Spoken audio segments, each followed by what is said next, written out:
લીલા ચણા, જેને આપણે જીંજરા કહીએ છીએ, જે દેખાવમાં સુંદર છે એટલા જ આપણા શરીર માટે ફાયદાકારક છે. આજે આપણે તેને ઓવનમાં કેવી રીતે શેકવા તે બતાવું છું. લીલા ચણામાં ભરપૂર માત્રામાં પ્રોટીન, વિટામિન અને મિનરલ્સ આવેલા છે.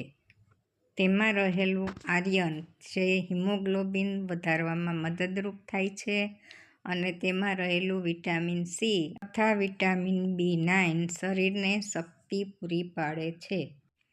સાથે સાથે તેમાં રહેલું ફાઇબર જે શરીરના પાચન ક્રિયામાં ખૂબ જ ઉપયોગી છે. તો અત્યારે ભરપૂર પ્રમાણમાં લીલા ચણા મળી રહ્યા છે, તો આપણે તેનો ભરપૂર ઉપયોગ કરવો જોઈએ.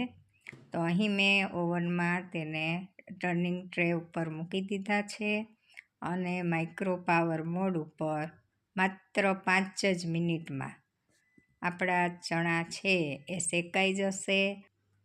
હવે આપણે સ્ટાર્ટ બટન દાબી દઈશું અને ચણા શેકાય એની રાહ જોશું. લીલા ચણાના અનેક ગુણ છે. તેમાં રહેલું એન્ટીઓક્સિડન્ટ આપણા હૃદયને ખૂબ જ મજબૂત બનાવે છે. લીલા ચણા આપણે અનેક રીતે ખાઈ શકીએ. કાચા પણ ખાઈ શકો છો, આ રીતે શેકીને પણ ખાઈ શકો છો, અને અનેક વાનગી પણ તેમાંથી બનાવી શકાય છે. બીજું કે શેકેલા ચણામાં કેલરીનું પ્રમાણ ખૂબ જ ઘટી જાય છે. તો જે લોકોને વજન ઘટાડવું છે એવા લોકો માટે તો તે ખૂબ જ આશીર્વાદરૂપ છે. અને તમે એકાદ મુઠ્ઠી ચણા ખાઈ લેશો તો તમારું પેટ સરસ ભરાઈ જશે, જેથી બીજું કંઈ ખાવાની પણ જરૂર નહીં પડે. તો આ રીતે લીલા ચણા આપણા શેકાઈ ગયા છે. તેને હું ડીશમાં કાઢી લઉં છું. તો જુઓ મિત્રો, આપણા ચણા ખૂબ જ સરસ શેકાઈ ગયા છે, અને તેને હું ફોલી અને એનો દાણો કાઢીને બતાવું છું.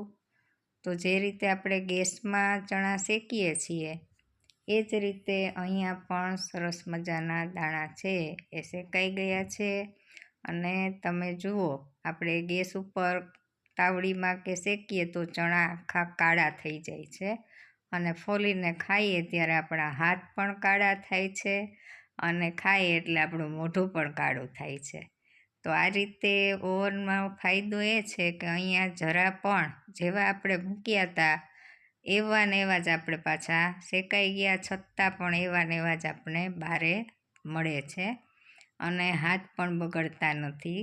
તો આ રીતે ચણા છે એ તમે પણ શેકો, ખાઓ અને બધાને ખવડાવો, અને તેના પોષક તત્વોનો ભરપૂર પ્રમાણમાં લાભ લ્યો.